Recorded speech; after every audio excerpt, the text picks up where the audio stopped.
0345 6060 973. This is LBC. Good morning, 4 minutes after 9 on Monday, April the 30th. I'm Nick Ferrari here to present Ring Rees Mogg with Conservative MP for North East Somerset, Jacob Rees Mogg, who's in the studio with me. And it's almost as much a part of a feature of British life as that it rains on bank holidays, as when any prominent job becomes available, we always look to Jacob Rees Mogg and suggest his name for it.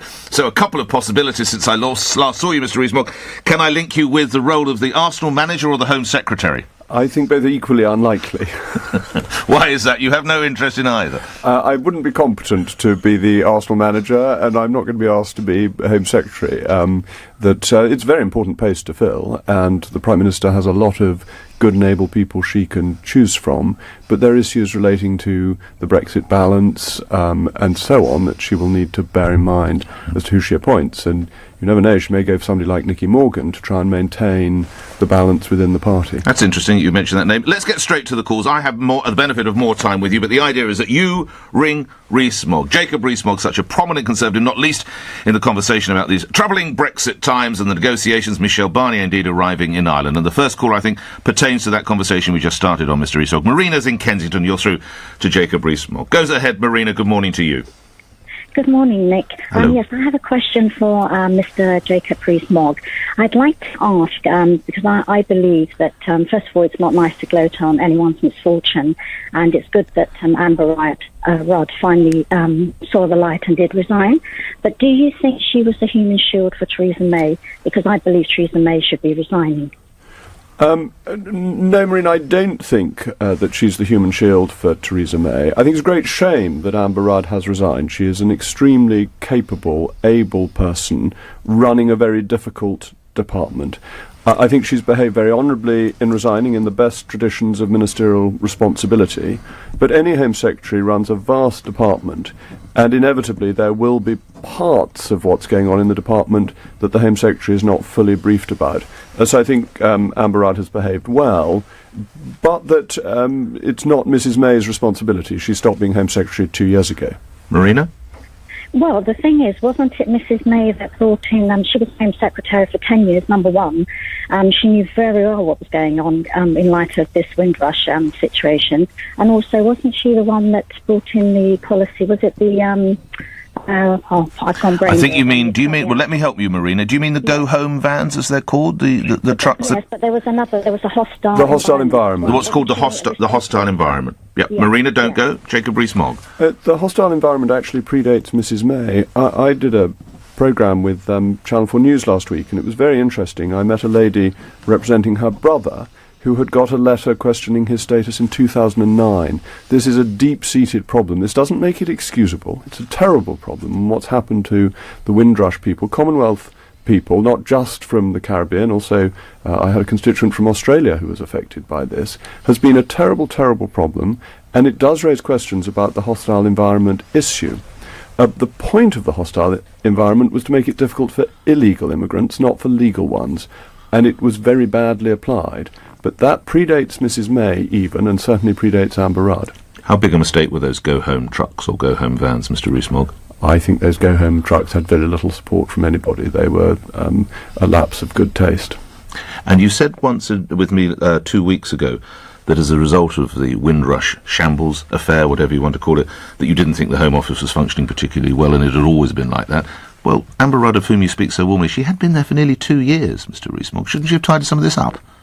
I think she was making very good progress. The Home Office has a great deal to do, and Amber Rudd managed to lead the Home Office through a difficult period with terrorism attacks, to be a leader in that department, to try and ensure that we're kept safe day in, day out. But the Home Office does so many things, and of course, as Home Secretary, you're held responsible, and quite rightly, this is how our system works, when it goes wrong for one person once.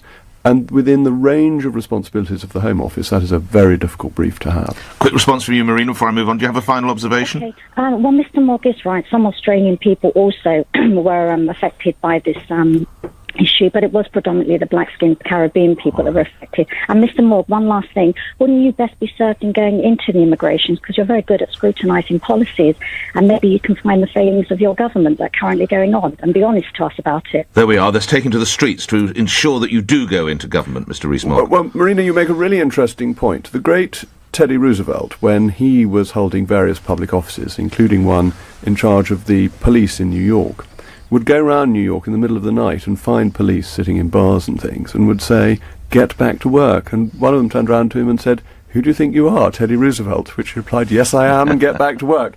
I think there's a lot to be said for this type of direct approach. Which you could bring. Well, I wouldn't have the authority to as a backbench MP, but I'd love to. No, but what Marina is suggesting that if you went in, you're the sort of person who would do the Roosevelt approach. Well, I think Boris does the Roosevelt approach. I think he did as mayor, and I think he's got a lot to commend it. But what about you going into some form of that in government? Well, it's not in my hands. I'm on the Brexit select committee. Yes, you are. Very influential. Supervising the government, or scrutinising the government in its Brexit policy. I prefer the word supervising. Supervising was a misspeak. You're pretty good with words, Mr. Rees Mogg. I wonder if that slipped out. Marina, thank you. Matthew in Heathrow, you're through to Jacob Rees Mogg. Go ahead, Matthew. Oh, hi, Jacob. Morning, Matthew. I wanted to ask basically, what is your position on the immigration target? Can we have targets in immigration? Jacob Rees Mogg. I think you can have targets in immigration, but targets shouldn't override the law. And so we need to look at separate things. We need to look at the total number of people who come into this country each year. It is reasonable to have a target for that. We can look at the target for deporting illegal immigrants, and that probably should be a percentage target rather than a numerical target, because if you've got a very small number of illegal immigrants, having a target may mean you're approaching people who aren't illegal. If, on the other hand, you have a percentage target, you know you're focusing on the right problem. But it's really important that people who are legitimately and legally here are not harassed. And I think the problem with the hostile environment was that it was a type of show your papers culture, which is alien to the British way of life. And I don't like that, and I think it was a mistake. Quick response from you, Matthew. Yeah, but I mean, when is the point where a person becomes an illegal? I mean, if the system is set against people who are legally here, and they were trying to get their papers. I mean, the Home Office is just trying to profit on with the fees they're charging, and a lot of people can't achieve the goals what have been set out. Isn't there a danger, even with percentages, you still, let's say you're talking about 20,000, you've still got 2,000 that you have to boot out? I think you need a different starting point, actually. I think you need to register people coming in and going out. And then you know the people who have come in but haven't gone out. And that would not include people who came here in 1968, because they wouldn't be on the system of people who've come in recently who haven't left. And I think it's an overhaul of the whole system to ensure that the only people you're chasing are those who are here illegally. And I don't know, Matthew, whether you agree with that or whether you think it should be done differently. In a sentence, Matthew, your response? Well, yeah, I agree. There should be entry and exit checks to solve the immigration issues. OK. Matthew, thank you. To a question that's related to this, I sense. Martin in Birmingham, you're through to Jacob Rees Mogg. Go ahead, Martin. Good morning. My question is, what do you think about what Boris Johnson did say about amnesty, giving all the legal immigrants on amnesty? What do you think about that, Jacob? These are people who've been here for 10 years. They'd have to be, I think the Foreign Secretary's words were squeaky clean, and they should be granted an amnesty. Jacob Rees Mogg.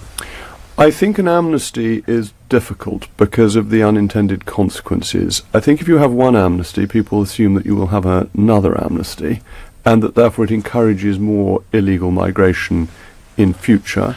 I think it tends to be arbitrary as well. What about the person who's been here for 9 years and 364 days, who then gets thrown out, but the person who's been here for 1 day longer stays? I think, however, there should be more discretion within the system. How do you have that in practical terms? How do you have that? Well, again, I met a lady, aged 28, who'd been in this country since she was 12, looking after her father, living with her father, who's legitimately here, who suddenly got a letter saying she was going to be removed in 14 days. Now, that cannot be a reasonable way to behave to people. No. And that's where I think you need discretion and wisdom rather than formulaic targets or formulaic amnesties to say, if you meet this particular criterion you can stay, but if you don't, you've still got to go. I think you need, and Amber Rudd actually said this, You need a more humane system. And I think currently we have a very much tick-box culture of immigration implementation. And it's hard to change that. But I think with ministerial direction it could be changed. It's interesting you would use the word humane and Amber Rudd, because many would see Windrush as anything but humane, unless she's acting as the human shield for Theresa May. No, the point she made in the House of Commons was that the Home Office had lost sight of the individual and was concentrating more on the system. And it is thought that this comment may have so annoyed officials in the Home Office that they then leaked documents that did her harm. I have no idea whether that's true, but there's been a lot of press speculation about that. Just coming back to the idea of this amnesty, it is estimated, and obviously by its very nature we're never going to know how many people with whom we speak, but it could be up to 500,000 people.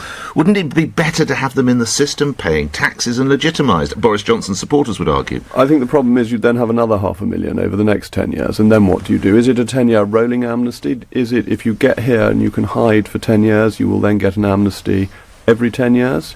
Or is it just a one-off? And nobody will believe it's a one-off.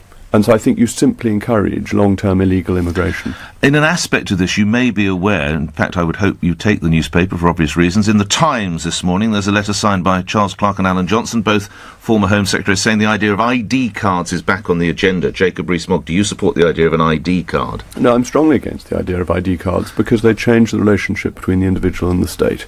We have a right to go about our business and not to be stopped by anybody to prove who we are or what we're doing. Could have prevented Windrush, Jacob Rees Mogg. I don't think it could have prevented Windrush, because when these people applied for ID cards, they wouldn't have been given them, because the system wasn't working.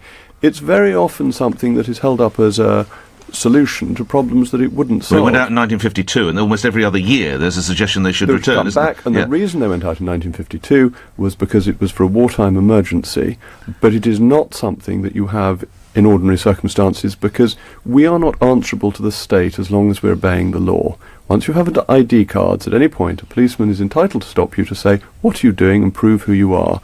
And that is simply not the British approach. I think it's also worth saying that if we had proper entry and exit controls, you wouldn't need people who were here to prove who they were, because you'd know who the illegal immigrants were. You stress the word exit, because I think when we enter it's fairly robust, or it has been whenever I've come through, but exit is perhaps a rather more fleeting affair. That's is that absolutely fair? right, yes. OK. Martin, thank you. Anthony and Staines, you're through to Jacob Rees Mogg. Go ahead, Anthony. Yes, good morning, gentlemen. Morning, sir. Good morning, Anthony. Good morning, Mr. Mogg. I would like to ask you, do you agree with my proposition that this resignation brings Boris closer to number 10? Well, I'm supporting Theresa May. I think it's very important to back her. I think it's crucial that she gets the work on Brexit done. But I've long been an admirer of Boris Johnson. He is a first-class and charismatic individual with a popular touch that other politicians look upon. Well, this doesn't with envy. strengthen Mrs May's position as of 10 o'clock last night, does it? It wouldn't have strengthened her position when Damien Green resigned, who was effectively her deputy. But a week or two goes by, and the ship of state sails on, and the Prime Minister remains Prime Minister. You don't see this as a bit of a dent, or it's not hold underwater, but at least a hole? No. It's not a hole. It's not a hole. It's not a hole underwater. It is the part of the life of a politician that these sorts of events happen. And it happens to all politicians. And it happened to Tony Blair when he was at his strongest. He kept on losing Peter Mandelson and then bringing him back again. And even 6 Home Secretaries in 8 years under Labour, totally. So there you go, that Home Secretaries are running a very difficult department. They often find that they are either moved voluntarily or involuntarily, and Prime Ministers carry on. Let's ask you, Anthony, do you think it moves Boris Johnson closer to the threshold of number 10? Anthony? Yes, I do, because he's won 2 elections, for one thing, in London. He's proved he can run London, and I think he's the only Tory who can actually hold the country. All right. Anthony, thank you. Let's move to other questions about other Tories, actually. Dan in Leicester, you have a question about another Conservative MP. Good morning. Good morning, chaps. How are you? Yeah, good, thank you, sir. Go ahead, your question. Good. With Brexit's getting ever closer, and the range of views that are on show on the government benches is broader than it's ever been. At one end of the spectrum, Mr. Rees Mogg, and at the other end, somebody like Anna Soubry, who are almost caricatures of the Leave and Remain positions at the moment. And I wonder how the government expects to unite the country around a vision for Brexit while it's accommodating views as disparate as these. And just to illustrate those views, Mr. Rees Mogg, hold on the line, Dan, I'll return to you, Mr. Rees Mogg, in a moment. Anna Soubry was on my show rather recently, and she had this to say, Mr. Rees Mogg, about you. Let us hope that Jacob becoming leader of the party is hypothetical. What is the problem with Jacob Rees Mogg? I'm afraid he's not my view of a Conservative. And I find, why not? Because I think, a lot of it, I don't agree with him about crashing out without a deal. I find his views on abortion particularly distasteful, frankly. I mean, if a child... They're informed by his faith, though, of course. Doesn't matter. Right. He's entitled to a view. I don't have a problem with somebody having a view. What I have a problem with is when they impose that on the choice that should be made by a woman. So coming back to Dan's central point, Mr. Rees Mogg, this is the two sides of the Conservative Party. How can it all be one united happy band? Oh, well, I mean, I actually hold Anna Soubry in the highest regard. She's an enormously capable and intelligent person, was a good minister when she held ministerial office. I disagree with her on the European issue, but I wouldn't question her commitment to the Conservative Party. And so I think the party can reunite. The vision for Brexit is, of course, key to that, but it's really interesting that opinion polling seems to show that the vast bulk of the country has accepted that we are going to leave and simply wants the government to get on with it. And that, I think, is very powerful because that gives something for us to reunite over. Do you recognise what's being called a customs partnership? The customs partnership is the customs union by any other name. Therefore, it's not tenable. It is not tenable, no. It's a deeply unsatisfactory scheme. The government will find it very difficult to make it work. The European Union doesn't like it, and it effectively means we're not only in the customs union, but in the single market. The customs partnership's a silly idea. Dan, a quick response from what you've heard?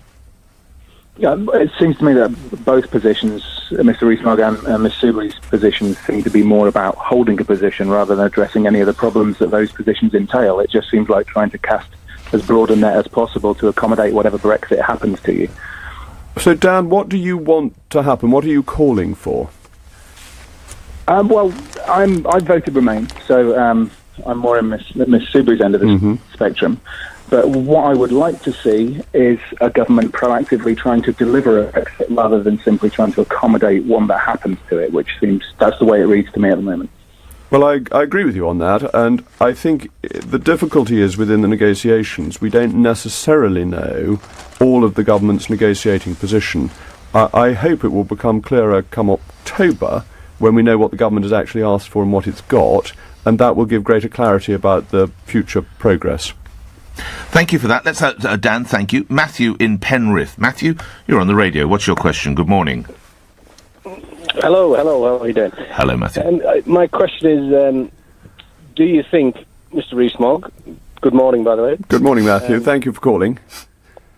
The Lords should be quoted and brought to heel, shall we say? Well, that's an interesting question, because today, you'll be aware, Mr. Rees Mogg, there is a vote, I think, on a Liberal Democrat amendment requiring votes in the Lords and Commons on whether to hold a second referendum before Brexit is finalised, after Labour last night saying it would resign. So there's goings-on at the Lords yet again, Mr. Rees Mogg.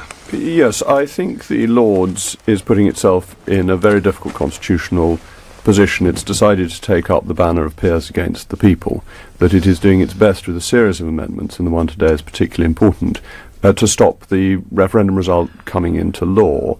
And the benefit of the House of Lords is as a revising chamber, one that looks as a piece of legislation and says that clause won't work, it hasn't been written properly, or asking the government to think again on an area where it doesn't have a manifesto behind it. In this bill, the government has behind it not only a referendum result, but also its commitment in the manifesto last year. And the Lords is ignoring that, and that is not the role of a revising chamber. And very few people have that much respect for the House of Lords. They don't think about it a lot of the time, but when it opposes the government, the democratically elected government, and tries to stop legislation as a house of appointed people, many of them getting pensions from the European Union, it does its own reputation a huge amount of damage. So, no customs union, no single market, no customs partnership, which I think you find particularly loathsome. What is the future? What is the future is a free trade deal. We want to have a deal similar to the one that Canada's got so that we can trade freely without tariffs with the European Union, and then we can do deals with the rest of the world too. Bear in mind, 60% of our trade goes to the rest of the world. EU, do you think the EU would sign that, Mr. Rees Mogg? I think a Canada deal is relatively straightforward. It's the pluses on Canada that are being asked for that may make it harder, and the issues surrounding financial services. But in my view, financial services are so international that there's very little that the deal could give that the city really needs.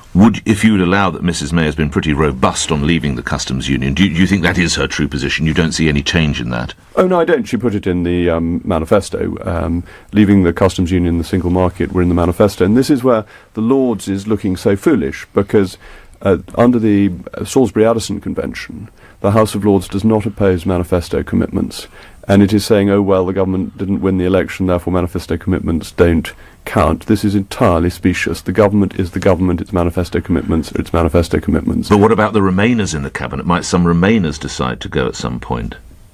Well, that's a matter for them. I don't think that they will, because they stood on the same manifesto. So every Conservative MP stood on a manifesto saying we will leave the customs union.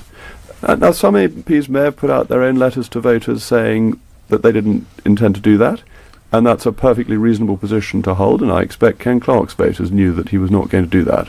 But the rest of us are bound in by what we said we would do in our manifesto last year. Matthew, thank you for that question. Let's go to Bertie in Belfast. I sense we might know what the question's about. Bertie, good morning, sir. You're on the radio. Good morning, Nick. Good morning, Jacob. Good morning, Bertie. How are we ever going to get a deal with Southern Ireland when their attitude is that even cameras on or near the border are infrastructure? I mean, all our streets are full of infrastructure with cameras everywhere. And basically, when Barnier and Subry and all talk about this, they must consider that there's lives at risk here, you know. Stay on the line, Bertie. Jacob Rees Mogg. I think the Irish government is using this for its own domestic political purposes, and the European Union is using it as a means to try and keep us within the single market and the customs union. There already is a border, as you know perfectly well, that there's an excise border for fuel and for tobacco and for drink. There is an immigration border. There's a common travel area, nonetheless. Residency requirements for non-EU nationals either side of the border are different. So there already is a border. It's merely a question of how it is enforced and whether it needs to be enforced physically at the border or whether it can be enforced remotely. And the answer the British government's consistently come up with is that it can be enforced remotely, that any customs duties or any health and safety checks can be carried on a 300-mile-plus border can be enforced in that fashion, Jacob Rees Mogg? Well, as much as it can be enforced at all, you actually make the point completely correctly that because it's so long, you can't have customs men in peaked caps along every yard of it, and therefore you've got to accept that the bulk of the rules will have to be enforced remotely. Will that be sold into the EU? Well, it's the obvious thing to do, and I would call that bluff. I would say, OK, we're not putting up a border. Are you? And that would leave the challenge for the Irish government to decide whether it wished to put up a Trump-like wall between the Republic of Ireland and Northern Ireland. I doubt they want to do that. But I'd be interested in Bertie's view, because obviously he's calling exactly from Belfast. Yeah. Bertie, talk to Jacob Rees Mogg. Jacob, I agree with you totally. I mean, the border can be controlled by, which we already have a border, as you state. It can be controlled easily by cameras. The technology is advancing every day. I mean, we have a similar situation in Switzerland, Canada, America.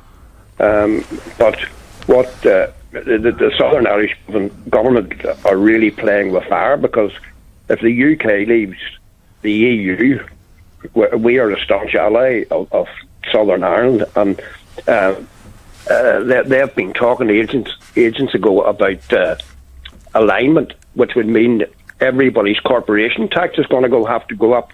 So Southern Ireland's going to be paying like 27% corporation tax. If we reduce ours, all the high-tech companies then will move north into Northern Ireland and into the UK. That's an extremely good point. Alignment is not all that favourable. And I think we want to show enormous goodwill to the Republic of Ireland. We don't want to make decisions that make its economy less successful. But if we leave without a deal and impose the common external tariff against the Republic of Ireland, that is extremely damaging for the Irish economy. and the Irish government ought to understand the risk it is taking, and the EU likewise. Thank you for that. It's an email question on a different matter. This comes from Dan in Leicester. Jacob Rees Mogg is a very successful businessman. What's his view on the other big story in today's news, which is the merger of Sainsbury's and Asda? I'm sure if you're not fully aware of it, you're aware of some of the details of 15 billion. The concern here being that currently we have a big four, supposedly, then we have a big three. Does that help choice? Does that help the consumer? Jacob Rees Mogg. Well, it's a very important deal. The numbers 2 and 3 merging, they would be a very dominant player.